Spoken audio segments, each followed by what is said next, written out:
So Matt, welcome to Constructing Brands. I'm so happy that you decided to come on our show. Thank you for taking the time. I appreciate it. Definitely, Eric. Thanks for having me, man. Appreciate it. So what I was when I was looking at you and your background, I was just so fascinated.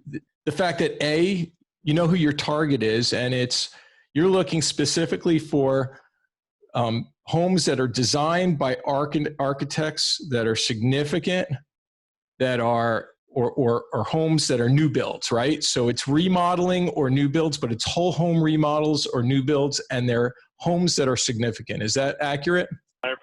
Yep. That's our target audience, and typically we only do projects within about 30 minutes of my office too. So I'm thankful I'm in a major metro area that supports that. Austin, Texas is definitely a place that's on the rise right now, huh?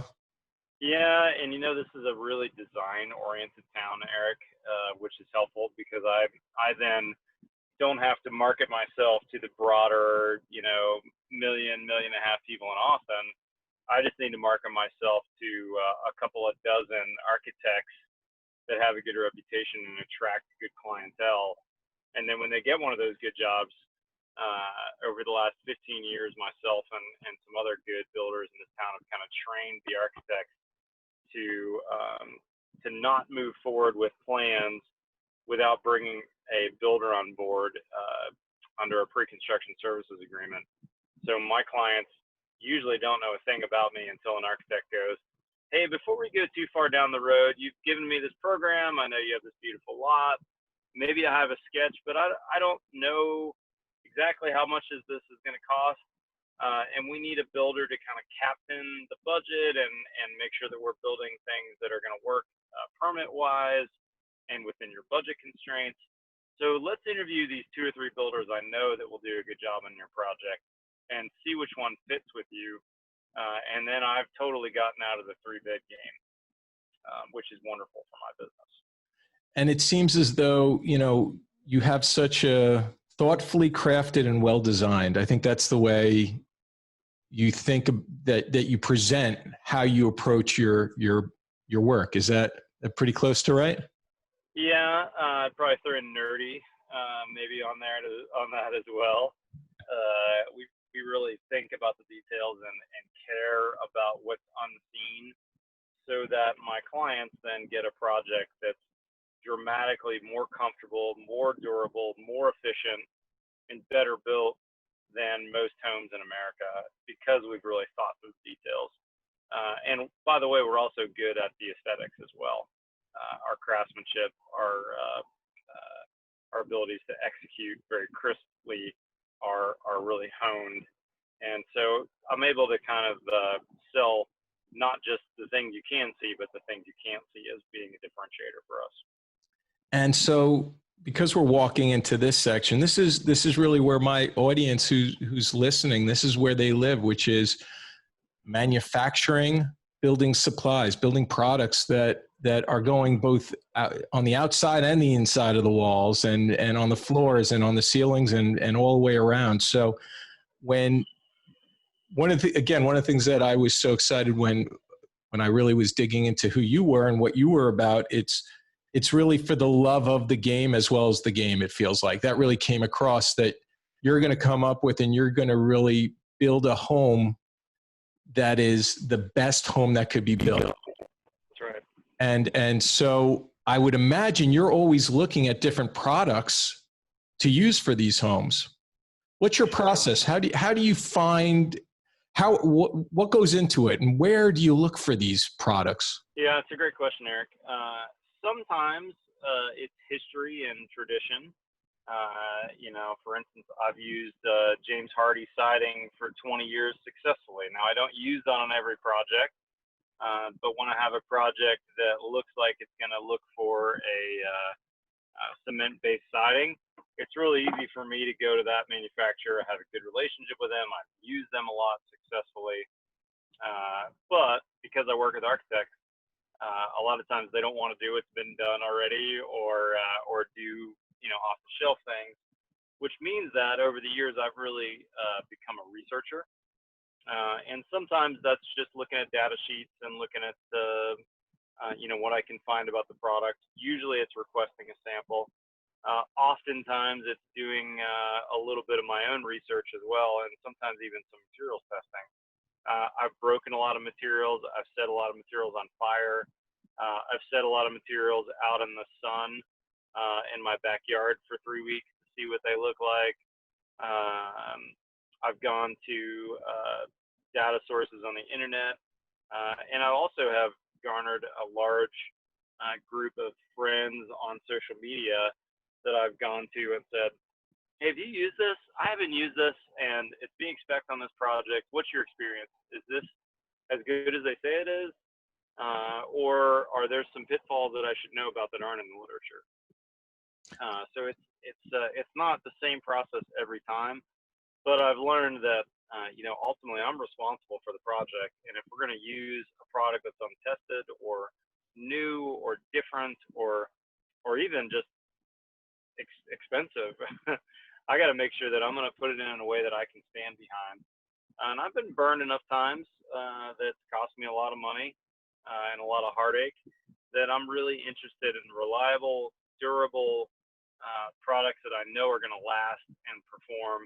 And so I'm not just going to trust some internet marketing. I'm going to really make sure that I can put my stamp behind it, because when it goes in one of my houses, I need to make sure that I'm okay with those clients calling me in 3 years and me saying, hey, how's that holding up? We looking good? Is the house still meeting your expectations? And the times that I've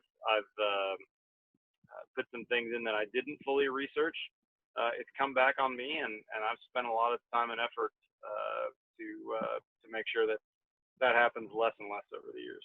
You're doing your grandmother research, you're kicking the tires, you're testing it yourself, you're doing it, putting it through its paces. You're also doing online research, seeing what people say. You're hearing from people, you're looking at testimonials, stuff like that.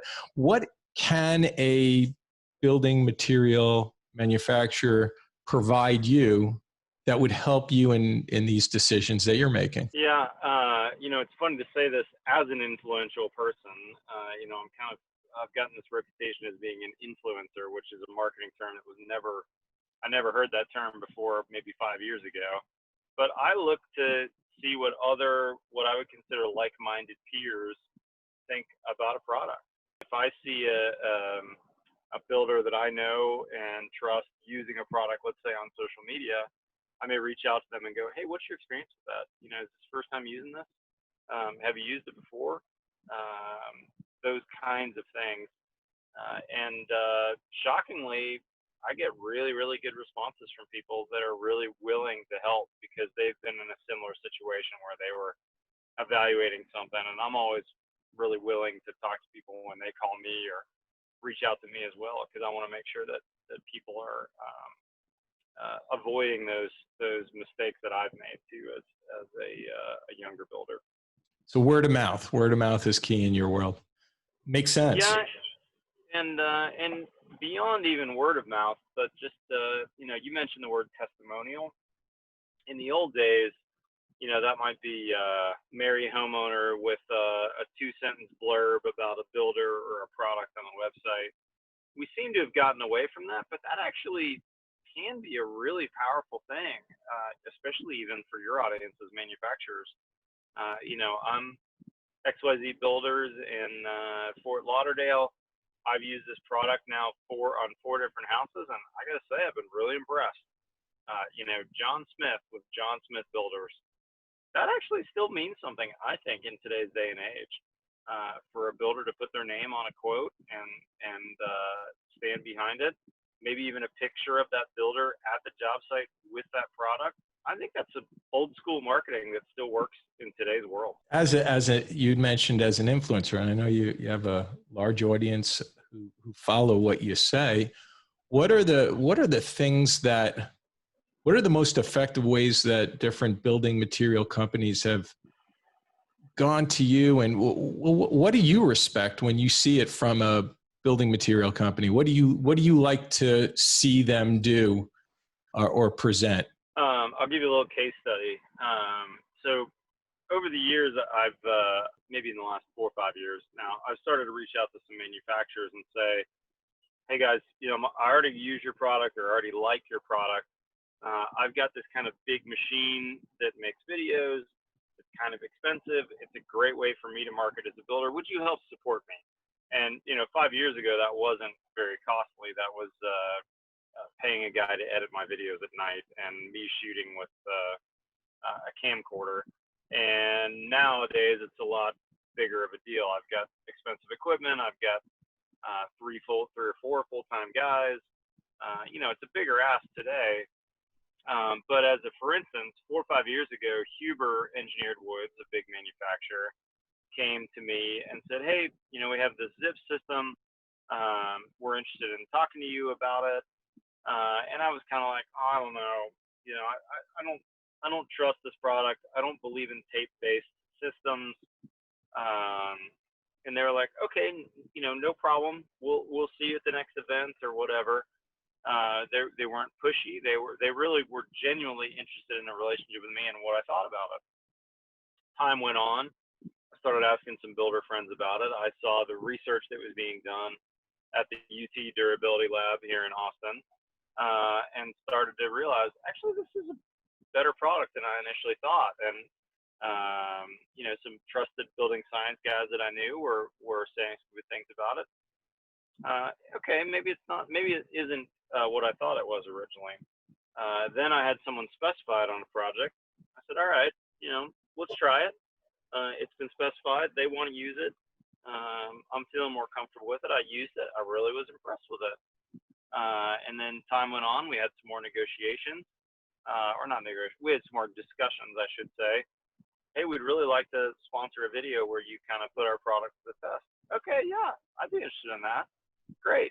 No parameters around that. Really just, hey, we think you're going to like it. Here's 2 or 3 things you could do to test it. Would you make a video of it? Yeah, I would. That's cool. Sure enough, I was really impressed. This is really a cool product. And today they're one of my big anchor sponsors on my videos, and I have an expensive annual contract with them where I use their product a fair amount. But I don't have exclusivity with them either, which is really important for me, so that I don't look like I'm bought out by any particular company. And I also don't use their product on every project. I still decide there's other products that are also quite good. And so I really tell the manufacturers that I work with, look, I don't have just one. I don't get married. I have multiple girlfriends.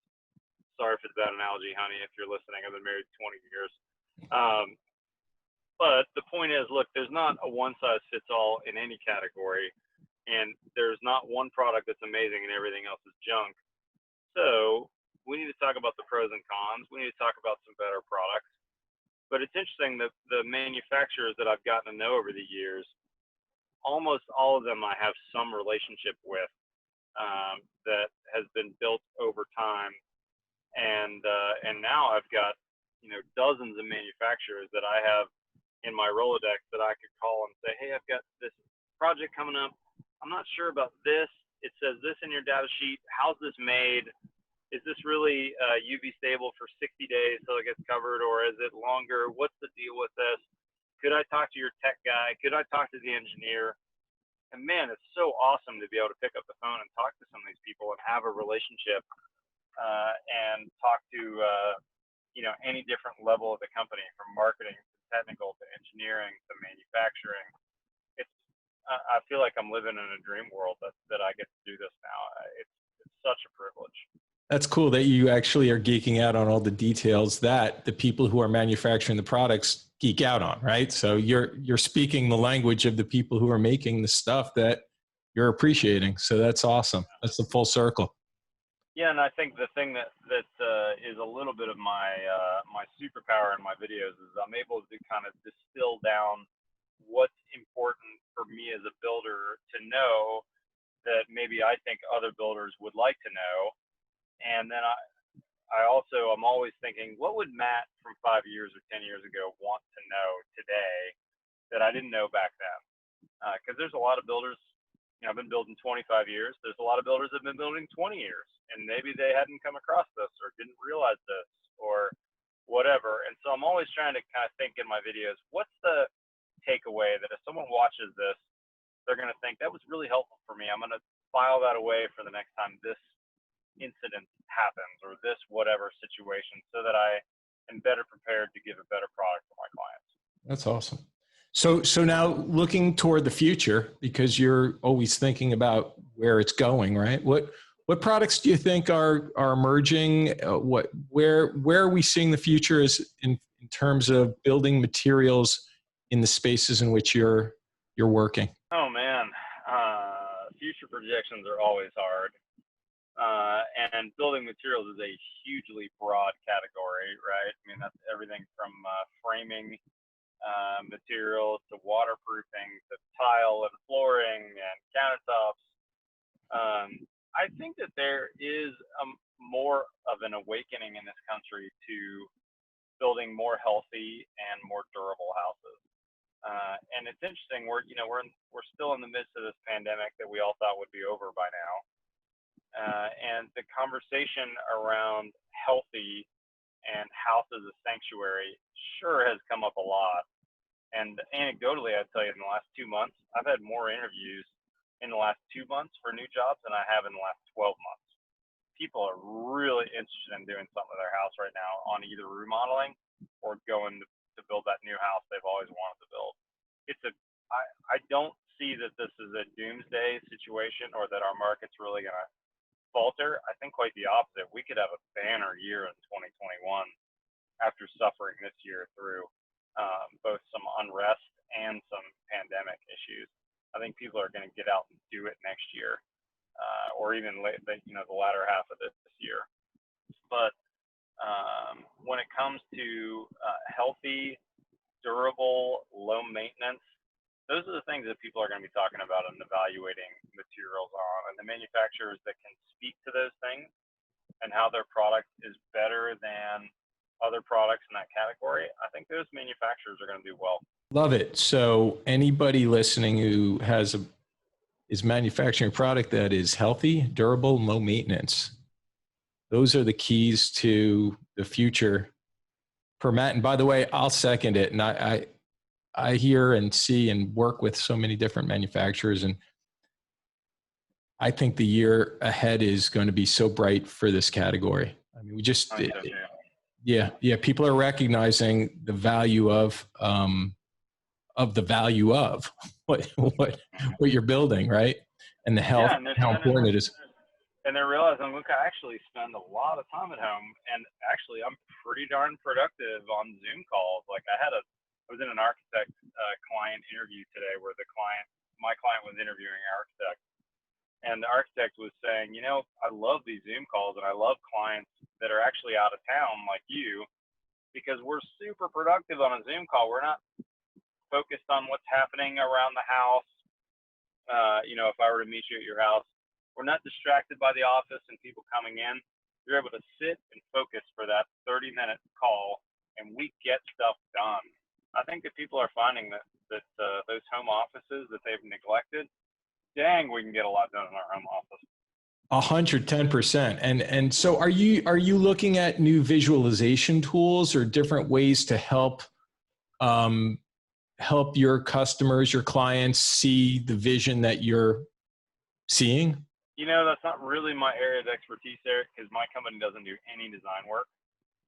We're relying on architects to give us those drawings. I'm kind of an old school general contractor, really, where the architects provide all the plans, and I'm just the guy who does it, makes it happen.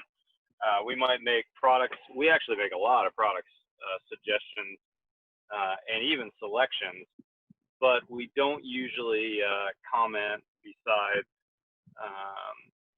constructability, affordability, and some of those kinds of things on aesthetics.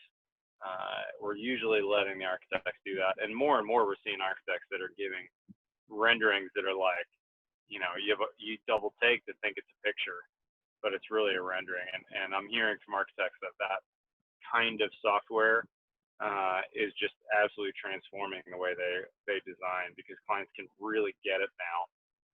And it's more cost effective now than ever before too. So it's something that the general public can see and from their home see, right? So real quick, what's the first thing that comes to mind? What is the quickest way for a building material to get value engineered out of your project? Oh man, for a building material to get VE'd out, I'm not a good one to ask because usually I'm not allowing my clients to VE out things that are important to me. And it's something I talk about a lot in my in presentations that I give to builders. Is I say, look, don't allow clients to VE out things that are important to them that they don't realize are important to them. So, you as a builder need to be the expert. If you think this is the right window for them, you tell them this is the window to use. If this is the right flooring, the right foundation, the right waterproofing, the right framing, don't let them VE that stuff. Let them VE the stuff that doesn't matter. And for me, I'm not saying that countertops or appliances or other things don't matter, but I can tell you that builders don't get sued because they put cheap cabinets in or because they put a less expensive countertop in. They sure as heck get sued because they got a leak in the house or anything water related. And so if it's something that's going to get you into hot water, so to speak, as a builder, there should be no value engineering. This is the system. Here's how we're going to build the house. This is the roof. This is the underlayment. This is the waterproofing. This is the framing that's going to build you a great house. Beyond that, I'm happy to talk about your allowances in any one of these categories. But when it comes to these systems, there is no value engineering. This is how it needs to be done. Now, there might be some levels of how it needs to be done. I've got kind of a good, better, best HVAC system, and we talk about their goals and priorities. And most of the time, we go somewhere between better and best. But I almost haven't put what I consider a good system in a long time, and yet that's what I have at my house. I've lived with it for 15 years. It's been great for me. I've had no problems because my good system that I consider good is better than 98% of what's getting installed in America. When we think of health of a home, what is the first thing that you think that you go to when you think the health of the home? I mean, number one for me is a quote that I come back to all the time. Joe Stiebrick, this famous building scientist, says, dilution is not the solution to indoor pollution.